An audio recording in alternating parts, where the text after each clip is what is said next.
दोस्तों, GK study with Rakesh में आपका हार्दिक स्वागत है। हम महमूद गजनवी पढ़ रहे थे, मोहम्मद गोरी पढ़ रहे थे। मोहम्मद गोरी का पार्ट पढ़ लिया था, पार्ट 1। आज पार्ट 2 देखते हैं। यानी मोहम्मद गोरी हैं, उसके प्रथम चरण के अभियान हमने देख लिए थे। द्वितीय चरण के आज अभियान देखेंगे। द्वितीय चरण में उसने सबसे पहले अटैक किया था पेशावर पर 179 में, यानी 1179 ईस्वी में। उसके बाद में उसमें पंजाब पर हमला करता है। खुसरो मलिक वहाँ का शासक था जो गजनवी वंश का था, इसलिए उसने 4 बार अटैक किया था। और उल्लेख ये भी मिलता है कि जम्मू कश्मीर के शासक जो विजय सिंह थे, उन्होंने निमंत्रण भेजा था मोहम्मद गोरी को। उसके बाद में उसने अटैक किया था ये तबर हिंद वाले क्षेत्र में। उसके बाद में तराइन की प्रथम युद्ध होता है 1191 में, और एक फाइनल विजय होती है तराइन के द्वितीय युद्ध में, जिसमें एक निर्णायक युद्ध होता है जिसमें भारतीय सत्ता का हेरफेर होता है। तो दोस्तों स्टार्ट करते हैं, यानी मोहम्मद गोरी का द्वितीय चरण देखते हैं। मोहम्मद गोरी, इसने द्वितीय चरण में कौन कौन से अभियान? तो द्वितीय चरण में इसने सबसे पहला अभियान किया था 1179 ईस्वी। 1179 ईस्वी में कहा किया था? तो ये पेशावर पर हमला करता है। पेशावर पर हमला करता है और जीत हासिल करता है, यानी पेशावर पर हमला किया और विजय। उसके बाद में इसने अटैक किया था 81 से लेकर 84 के मध्य। 1181 से लेकर 84 के मध्य, यानी लगभग 4 बार अटैक हुआ। कहाँ हुआ? तो पंजाब पर हुआ। इस समय पंजाब का शासक कौन था? तो पंजाब का शासक खुसरो मलिक था।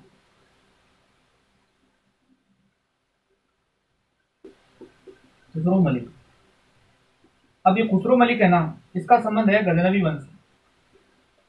अब मैंने आपको बताया था कि गजनवी यानी महमूद गजनवी था, तो महमूद गजनवी ने गौर प्रदेश पर आक्रमण किया था और गौर प्रदेश को तहस नहस कर दिया था। और मैंने आपको यह भी बताया था कि गौर प्रदेश प्रारंभिक तौर पर बौद्ध धर्म की महायान शाखा से संबंधित है और उनको इस्लाम में कन्वर्ट किया जाता है। इसलिए इस चीज का बदला लेता है मोहम्मद गोरी, इसको हराता है और इस पर 4 बार अटैक किया, यानी 4 बार आक्रमण करता है, परास्त करता है इसे, और इसे बालाखान दुर्ग में कैद कर देता है। बालाखान दुर्ग में बंदी बना दिया।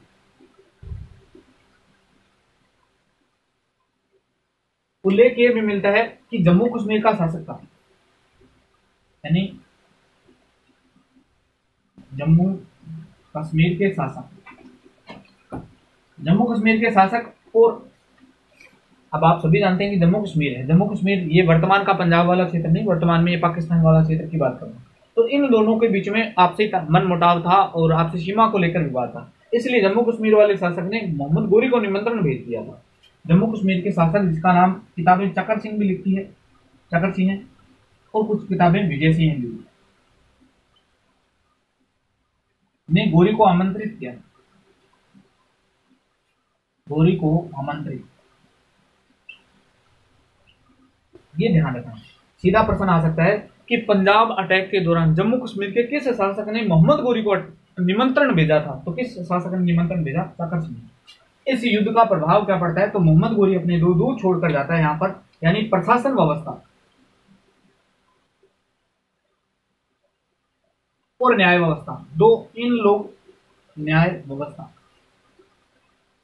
इनके लिए इसने 2 व्यक्ति नियुक्त किए थे। एक तो अली कर्मक था, अली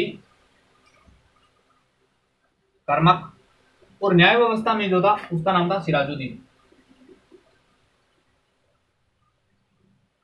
यानी ये 2 दूत यहां छोड़कर जाता। तो ये इसका द्वितीय चरण के 2 अभियान थे। 1179 में पेशावर पर अटैक होता है और विजय हासिल करता है। 1181 से लेकर 84 के मध्य पंजाब पर अटैक किया था। पंजाब का शासक कौन था? तो खुसरो मलिक था। खुसरो मलिक किस वंश से संबंधित था? तो गजनवी वंश से था। यानी मैंने कारण बता दिया। 4 बार आक्रमण करता है, 4 बार जीता है। इसे बालाखान दुर्ग में बंदी बना लिया जाता है। इस समय पंजाब के शासक के विरुद्ध जम्मू कश्मीर के शासक चकर सिंह या विजय सिंह ने गोरी को आमंत्रित किया था ताकि इसको हराया जाए। और गोरी जाते समय यहाँ का प्रशासन प्रशासन पर किसके नियुक्त करता है? तो अली कर्मक को। न्याय व्यवस्था में किसको करता है? तो सिराजुद्दीन को कर देता है। पंजाब इनको सौंप देता है। नेक्स्ट, इसने 1185 ईस्वी में अटैक करता है ये सियालकोट पर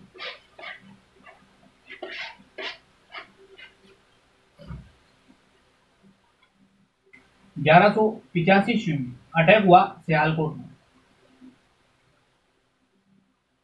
ये सियालकोट को भी जीत मिलता है।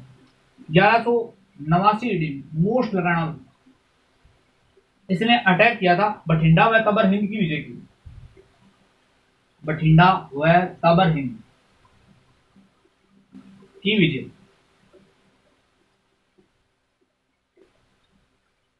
अब दोस्तों बठिंडा व तबर हिंद इस समय दिल्ली का शासक था, यानी दिल्ली जिसके नियंत्रण में थी, उस शासक का नाम था पृथ्वीराज चौहान, और ये क्षेत्र है पृथ्वीराज चौहान का। अब इस क्षेत्र को ये जीत जाता है। अब जैसे ही बठिंडा व तबर हिंद की विजय करता है तो इसने कुछ काम किए। राजस्थान वाले अगर कोई देख रहे हैं, आरएएस जिनको देना है, आरएएस है जैसे वर्तमान में ऐसा ही है, तो मोस्ट लगाना, स्टार लगा लेना, पर्सन यहां से बनने की पूर्ण संभावना रहती है। तराइन का ऐसा युद्ध है जो हर परीक्षा में पूछा गया है, राजस्थान क्या भारत सभी परीक्षाओं में, लेकिन राजस्थान के शासक यानी पृथ्वीराज चौहान का संबंध राजस्थान के किस राज्य में, यानी अजमेर के चौहान पढ़ते हैं, तो अजमेर से प्रत्येक परीक्षा में लगता है, तो ध्यान रखना, मैंने पहले बता दिया, यहाँ मोस्ट है। एक व्यक्ति है जिसका नाम है जियाउद्दीन मलिक तुर्की। जियाउद्दीन मलिक तुर्की, यानी जैसे इसने बठिंडा व तबर हिंद की विजय की तो कुछ निर्णय लेता है। जियाउद्दीन मलिक तुर्की को बठिंडा की गद्दी पर बैठा दिया इसने, यानी बठिंडा इस पर सौंप देता है। एक दूत भेजता है कयाम उल मुल्क रुकनुद्दीन हमजा। कयाम उल मुल्क रुकनुद्दीन हमजा, एक ही नाम है अभी, हमजा, दो नाम नहीं है, को दूत बनाकर पृथ्वीराज चौहान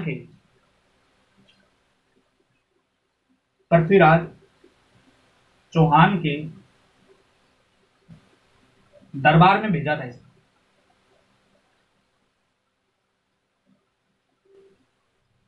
तो खूब एग्जाम में पूछा जाने वाला प्रश्न है कि बठिंडा व तबर हिंद की विजय के बाद में पृथ्वीराज चौहान के दरबार में मोहम्मद गोरी ने किस व्यक्ति को दूत बनाकर भेजा था, तो उत्तर आना चाहिए कयाम उल मुल्क रुकनुद्दीन हमजा।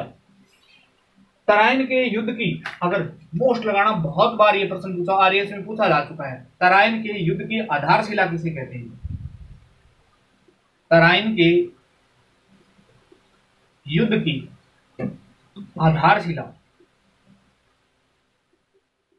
यानी तराइन का युद्ध होने का प्रमुख कारण क्या था, तो बठिंडा व तबर हिंद की विजय थी। यानी तराइन के युद्ध की आधारशिला पूछे तो बठिंडा व तबर हिंद की विजय थी। तो ध्यान रखना 1189 ईस्वी में यह अटैक हुआ था। 1189 में जैसे अटैक होता है तो जियाउद्दीन मलिक तुर्की को बठिंडा की गद्दी पर बैठा दिया जाता है। कयाम उल मुल्क रुकनुद्दीन हमजा को पृथ्वीराज चौहान के दरबार में दूत बनाकर भेजा जाता है। और तराइन के युद्ध की आधारशिला किसको माना जाता है, तो बठिंडा व तबर हिंद की विजय को माना जाता है।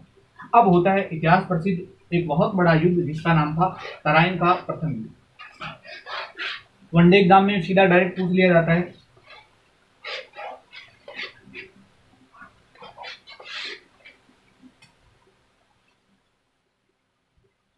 पहला युद्ध होता है तराइन का प्रथम युद्ध। तराइन का प्रथम युद्ध 1191 ईडी में होता है। किन किन के मध्य होता है, तो मोहम्मद गोरी और पृथ्वीराज चौहान तृतीय के मध्य।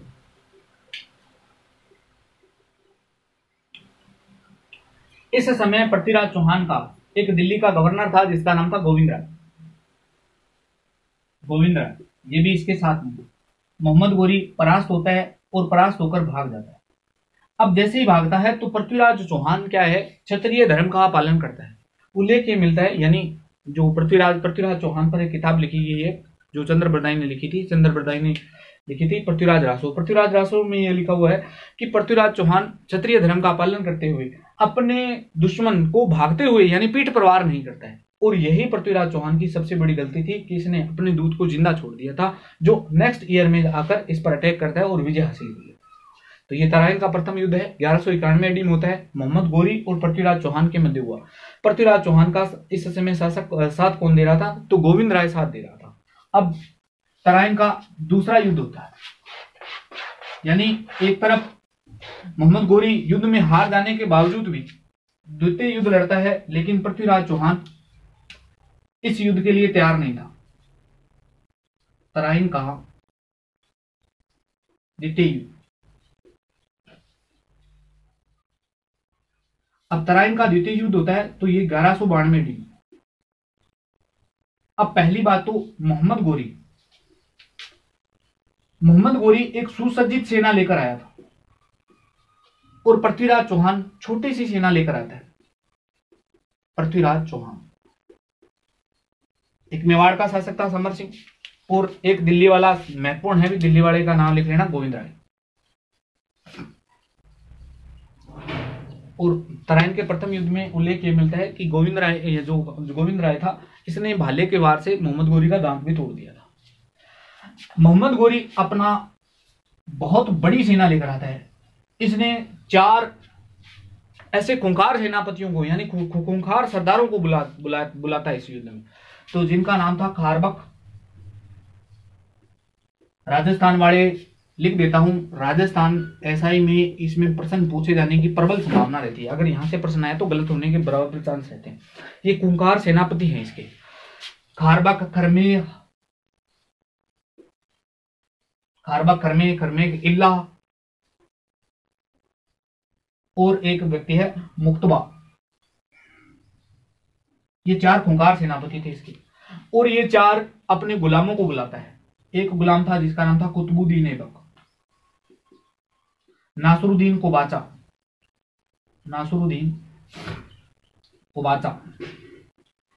ताजुद्दीन यलदोज,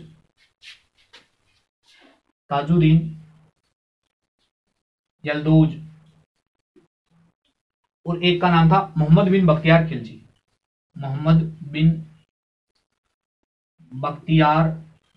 खिलजी। यानी एक तरफ बहुत विशाल काय सेना आती है, एक तरफ तो 4 ऐसे सेनापति आ रहे हैं जिन्होंने कभी हार चकी नहीं थी, और इसके 4 ऐसे गुलाम जो आगे चलकर भारत पर, यानी यही कुतुबुद्दीन ऐबक है जिसने दिल्ली सल्तनत की नींव डालता है और दिल्ली सल्तनत का प्रथम शासक कहलाता है। यानी 4 एक बहुत बड़े गुलाम जिनका बहुत बड़ा कद था इस मोहम्मद गोरी की सेना में, उनको बुलाया था, उनको साथ लेकर ये युद्ध पर आते हैं। इधर पृथ्वीराज चौहान छोटी सी सेना के साथ में गोविंद राय के साथ में आता है। अब इस समय मेवाड़ का शासक भी आया हुआ था जो मारा भी जाता है युद्ध स्थल पर। अब अलग अलग लोगों के अलग अलग तर्क हैं। अब मैं तर्क बता देता हूं। तर्क है हसन निजामी साहब का। हसन निजामी साहब के अनुसार पृथ्वीराज चौहान ने अधीनता स्वीकार कर ली जाती है और अजमेर में पुनः शासक बना दिया जाता है, लेकिन कुछ समय बाद में पृथ्वीराज चौहान ने पुनः विद्रोह कर दिया था, उसके बाद में इसकी हत्या कर दी गई थी। तो ये हसन निजामी साहब लिखते हैं। इसके अलावा मिनाजुद्दीन सिराज है। मिनाजुद्दीन सिराज की किताब है तबकात ए नासिरी में ये लिखा हुआ है कि सिरसा नामक स्थान पर पृथ्वीराज चौहान की भागते हुए यानी ये भाग रहा था, युद्ध हारने के बाद में हत्या कर दी गई थी। लेकिन पृथ्वीराज चौहान का एक दरबारी विद्वान था, उस विद्वान का नाम है चंद्र बरदाई। अब देखो दोस्तों, इसमें प्रश्न नहीं पूछा जाएगा। चंद्र बरदाई ने एक ग्रंथ लिखा है जिसका नाम है पृथ्वीराज रासो। अब मैं राजस्थान से बिलोंग करता हूँ, राजस्थान की भर्तियों में इससे प्रश्न पूछे जाते हैं। हालांकि भारतीय स्तर की परीक्षाओं में सिर्फ नाम पूछा जाता है। तो इस पृथ्वीराज चंद्र बरदाई ने एक सिद्धांत भी दिया है, उस सिद्धांत का नाम है अग्निकुंड सिद्धांत। अग्निकुंड सिद्धांत में इसने 4 राजपूतों की उत्पत्ति बताई है। तो ये महत्वपूर्ण है भाई, व्यक्ति का नाम है, इसकी किताब बहुत महत्वपूर्ण है, बस इतना ही पूछा जाता है। जबकि राजस्थान की किताब, राजस्थान के जो भी एग्जाम रहते हैं उनमें इसका डिटेल पूछ लिया जाता है। तो मैं थोड़ा बता देता हूँ आपको। अब ये चंद्र बरदाई के अनुसार, यानी इस पृथ्वीराज रासो के अनुसार, पृथ्वीराज रासो इसका पुत्र चंद्र बरदाई है। ये आधा ग्रंथ लिखा था, आधा ग्रंथ इसके पुत्र ने लिखा था। इसके अनुसार पृथ्वीराज चौहान को पकड़कर गजनी ले जाया जाता है। अब जैसे ही गजनी ले जाया जाता है तो पृथ्वीराज चौहान कहते हैं एकदम अड़ियल शासक था, आंखें ऊंची कर कर चल रहा था। तो मोहम्मद गोरी निर्देश देता है कि आंखें नीची कर। तो कहते हैं कि पृथ्वीराज चौहान ने कहा था आंखें नीची नहीं करूंगा। तब उल्लेख ये मिलता है कि पृथ्वीराज चौहान की आंखें फोड़वा दी गई थी गोरी के द्वारा। अब इस बात का पता चलता है चंद्रप्रदायी को। चंद्रप्रदायी यहाँ से यानी अपना जो भी सेनापति था, सेनापति का पद छोड़ता है और वेश बदलता है और गौरी के दरबार में चला जाता है। अब जैसे ही गौरी के दरबार में पहुंचा, इसका राज सम्मान होता है क्योंकि ब्राह्मण के वेश में जाता है। अब इसने बताया कि ये आपके जो जेल में एक बंदी है वह बहुत बड़ा निशानची है, वह शब्द भेदी बाण चलाना जानता है। अब जो मोहम्मद गोरी था वो शब्द भेदी बाण जैसी कला में निपुण नहीं था, वो नहीं उसे पता थी, तो वह भी जानना चाहता था कि ये शब्द भेदी बाण कला कैसी है। तब इनके द्वारा उल्लेख ये मिलता है कि शब्द भेदी बाण, शब्द भेदी यानी बोलने पर जो आवाज के दौरान आंखों पर पट्टी बांध दी जाती है और आवाज करता है और वहां निशानेबाज उस पर तीर लगाता है। अब पृथ्वीराज चौहान को बुलाया जाता है, उसके हाथ में धनुष बाण दिए जाते हैं और चंद्रप्रदायी उस दौरान एक कविता बोलता है। वो कविता राजस्थान के परीक्षाओं में पूछ ली जाती है। कविता है 4 बांस 24 गज अंगुल अस्त प्रमाण जाका ऊपर बैठे सुल्तान चूके मती चौहान, यानी 4 बांस जितनी दूरी है 8 उंगल जमीन से ऊपर बैठा हुआ है। कोई मतलब नहीं है, लेकिन राजस्थान की परीक्षाओं में प्रश्न पूछा जाता है तो मैंने आपको बता दिया। पृथ्वीराज ये चंद्रप्रदायी जैसे इसके अनुसार यानी बांस जैसे भी तीर लगा तो मोहम्मद गोरी के मार दिया जाता है। अब चंद्रप्रदायी स्वयं तलवार कटार निकालता है और पृथ्वीराज चौहान की हत्या कर देता है और चंद्रप्रदायी की भी हत्या कर देता है। ये बात जो मैंने बताई है ये सिर्फ और सिर्फ पृथ्वीराज रासो में लिखी हुई है, लेकिन उल्लेख ये मिलता है क्योंकि ये बात सही नहीं है, क्योंकि गोरी तो 1206 ईस्वी में अंतिम अभियान था इसका गोखरों के विरुद्ध, गोखरों ने इसकी हत्या की थी, तो ये बात सही नहीं है। ये कहानी है, बस आपको बता दिया क्योंकि राजस्थान की परीक्षाओं में पूछा जाता है। तो चंद्रप्रदायी बहुत बड़ा विद्वान था, इसने ग्रंथ भी लिखा है। अब पृथ्वीराज चौहान ने एक विवाह भी किया था, इसने गंधर्व विवाह किया था, खूब पूछा जाता है। गंधर्व विवाह किया था, इसकी पत्नी का नाम था संयोगिता। अब संयोगिता से जैसे ही विवाह होता है तो इसका एक बड़ा दुश्मन बन गया था जयचंद गहडवाल। गहडवाल शासक था जिसका नाम था जयचंद गहडवाल। उल्लेख ये मिलता है कि इस युद्ध में जयचंद गहडवाल ने यानी मोहम्मद गोरी का साथ दिया था, इसी वजह से पृथ्वीराज चौहान हार गया था। तो ये जयचंद गहडवाल भी याद रखना, कोई भी प्रश्न पूछे इससे बाहर नहीं मिलेगा आपको, बस जरूर वीडियो देख लीजिए। अब बात करता हूं नेक्स्ट युद्ध, इसी के खिलाफ होता है जयचंद गहडवाल के युद्ध। तो तराइन का द्वितीय युद्ध आपको पूर्णतः समझ में आ गया होगा।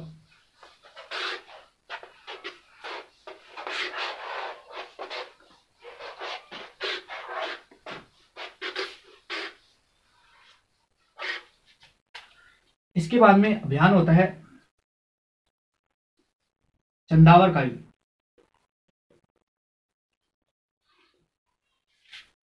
यूपी में पड़ता है और ये युद्ध कब हुआ तो 1194 ईस्वी में हुआ। गोरी और जयचंद गहडवाल के मध्य हो गया। जयचंद गहडवाल तो गहडवाल परास्त होता है, बस इतना ही ध्यान रखना। यानी चंदावर का युद्ध करना से पता होना चाहिए। चंदावर का युद्ध कब हुआ तो 1194 में हुआ। किस किस के मध्य तो गोरी और जयचंद गहडवाल के बाद। अब गोरी वापस गजनी लौटता है। अब जैसे ही गोरी गजनी लौटता है यानी गोरी वापस गजनी लौटा, गोरी वापस गजनी लौटता है। अब जैसे ही गजनी लौट रहा है तो इसने भारत का नियंत्रण 2 लोगों को सौंपा। अब ये 2 लोग कौन कौन से थे तो आपने खूब नाम सुने होंगे, खूब प्रश्न पूछे जाते हैं। उत्तर भारत का नियंत्रण सौंप गया था कुतुबुद्दीन ऐबक को और पूर्वी भारत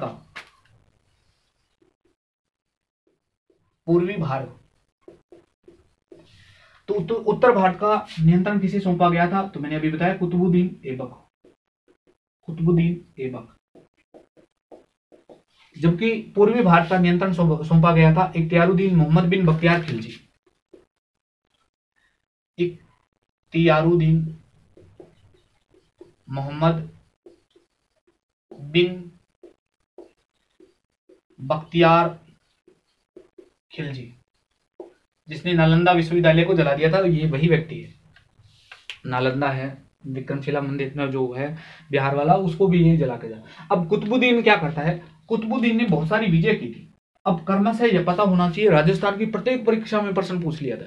भारतीय स्तर की परीक्षाओं में क्रमशः युद्ध पूछे जाते हैं भाई, इसमें बहुत युद्ध लड़े थे 1195 AD में। हालांकि आगे हम चर्चा करेंगे। इसने कोयल विजय की। कोयल अलीगढ़ के पास में पड़ता है, उत्तर प्रदेश में, 1195-96 में। यानी एक दास के रूप में ही काम कर रहा है अभी वर्तमान में। इसने बयाना विजय की। अब बयाना राजस्थान के भरतपुर जिले में पड़ता है। 1196 ईस्वी में इसने रणथंभौर की विजय की। रणथंभौर राजस्थान के सवाईमाधोपुर जिले में पड़ता है। रणथंभौर का किला बहुत प्रसिद्ध है भाई, एक अभेद्य दुर्ग कहा जाता है इसे। 1197-98 में इसने आहिनलवाड़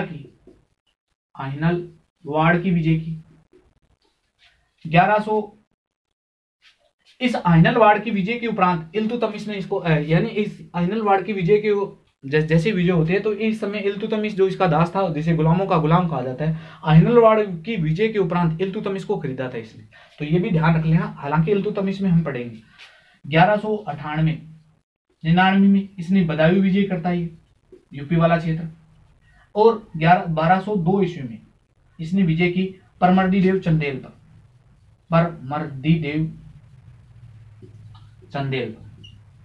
तो ये इसकी विजय है, इतना ध्यान रखेंगे आप, क्योंकि ये हालांकि हम अलग से पढ़ेंगे कुतुबुद्दीन ऐबक के काल में, लेकिन इससे पहले हम मोहम्मद गोरी पढ़ रहे हैं। तो मोहम्मद गोरी के कालखंड में होने वाली ये प्रमुख घटनाएं थी।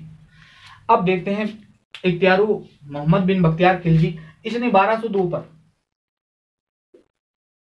1202 ईस्वी में बिहार विजय करता है। बिहार विजय। अब आप सभी जानते हैं इस समय बिहार की राजधानी थी, यानी इस समय बिहार की राजधानी क्या थी भी? तो बिहार की राजधानी का नाम था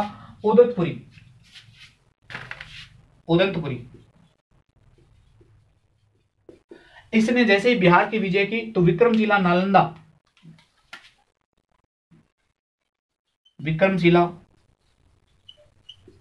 नालंदा विश्वविद्यालय को नष्ट कर दिया। यानी एक तो बिहार की राजधानी थी उदंतपुरी, इसको नष्ट किया, प्लस विक्रमशिला और ये नालंदा विश्वविद्यालय को पूर्णतः नष्ट कर दिया था, यानी इसने जला दिए थे। 1204 ईस्वी में इसने बंगाल विजय की।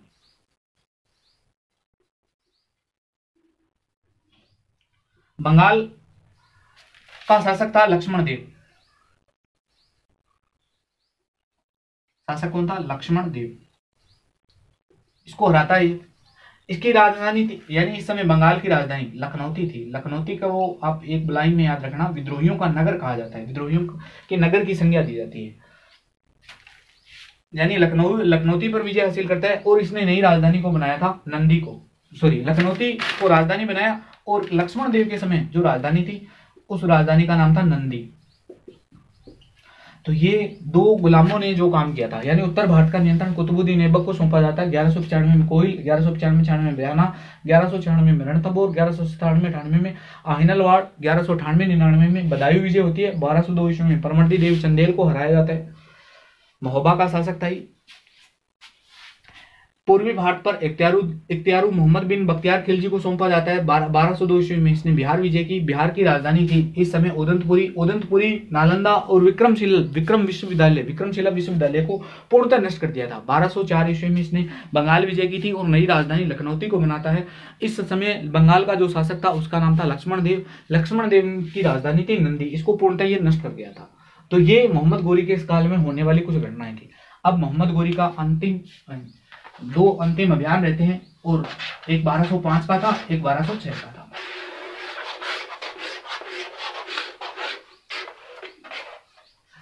मोहम्मद गोरी 1205 ईस्वी में एक युद्ध लड़ता है। उस युद्ध का नाम है अंधखुद का युद्ध।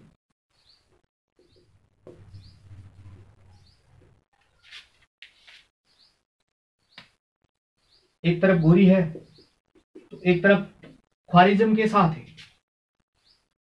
ख्वारिज्म के शासक,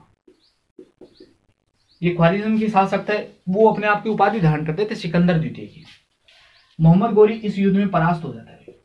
बस इतना याद करना है, क्योंकि विश्व हिस्ट्री का, वर्ल्ड हिस्ट्री का चैप्टर है, हमें कोई लेना देना नहीं है, लेकिन मोहम्मद गोरी का जीवन काल से जुड़ी हुई यानी पॉलिटिकल घटना जुड़ी हुई, तो इसलिए मैंने बता दिया। अंधकुंद का युद्ध गोरी और ख्वारिज्म के शासकों के बीच में लड़ा गया था। ये ख्वारिज्म का शासक था, ये सिकंदर द्वितीय की उपाधि धारण करता था, और इसके जीवन का अंतिम अभियान था 1206। इसने अंतिम अभियान चलाया था गोखरों के विरुद्ध। गोखरों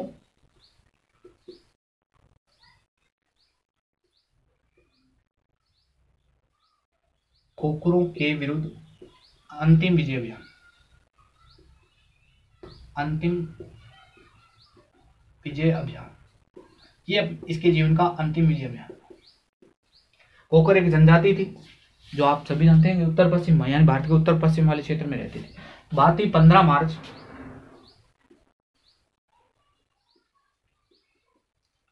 1206 को कोकरों ने इसकी हत्या कर दी। अब चंद्रप्रदाई का जो फैक्ट था वो यहां गलत हो जाता है, क्योंकि मैंने आपको बताया था कि ये अंतिम विजय अभियान है और गोखरों ने इसकी हत्या की। अब जैसे ही हत्या होती है तो ताजुद्दीन यल्दौज के कहने पर, ताजुद्दीन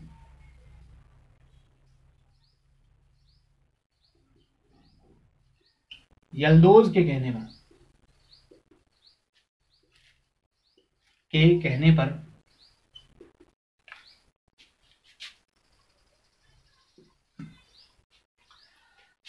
एक व्यक्ति है मुद्युदुल मुल्क मोहम्मद अब्दुल्ला संजरी, मोहम्मद अब्दुल्ला संजरी के द्वारा शव को गजनी ले जाया गया था। शव को गजनी लेकर ले गई, यानी जैसे ही आप सभी जानते हैं गोखरों के विरुद्ध होती है तो उत्तर पश्चिमी वाले क्षेत्र में हुई, और ये हत्या कब होती है तो मगरिब की नमाज के समय होती है। हत्या कब हुई तो आप ध्यान रखना, मगरिब की नमाज। अब मगरिब की क्या होती है तो ये मैंने आपको इस्लाम की उदय में यानी हमारा हिस्ट्री का जो पहला लेक्चर है उसमें मैंने बता रखा है। मगरिब यानी शाम की नमाज के समय जो नमाज कर रहा था तब इसकी हत्या होती है। तो ये था पूरा मोहम्मद गोरी, जो हमारा इसका पॉलिटिकल चैप्टर है पूर्णतः समाप्त हो जाता है। अब हम नेक्स्ट वीडियो में देखेंगे दिल्ली सल्तनत, तब तक बने रहिए। धन्यवाद दोस्तों, मिलते हैं नेक्स्ट वीडियो में।